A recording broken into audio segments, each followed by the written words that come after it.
pupuntahan po namin yung bahay ng aking client. Yeah, let's go guys, samahan niyo po ako.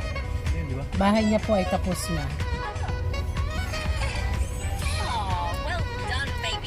So ayan, isa sa corner lot unit.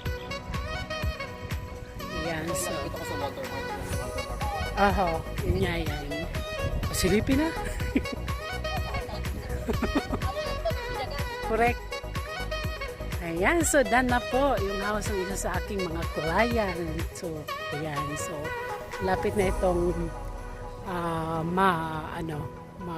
turnover sa kanila.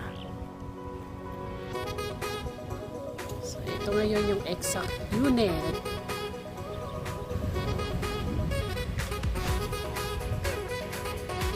Ito po ay cedar.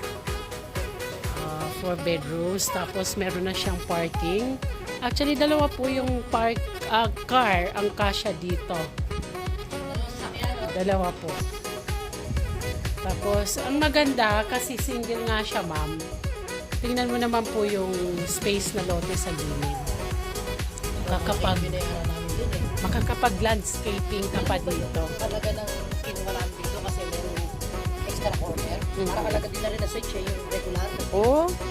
Yung regular na search kasi ang search diba pare-pareho lang yung So ayan, dito sa likod guys, meron siyang space for laundry area na siya. So kayo na rin po ang magpagawa. Pwede nyo naman po ito i-tiles, improve nyo na lang.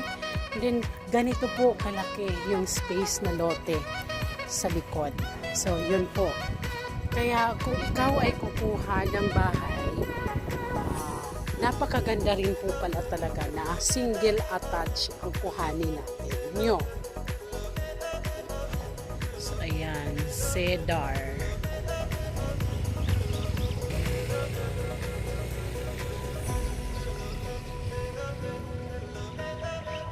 Corner lot.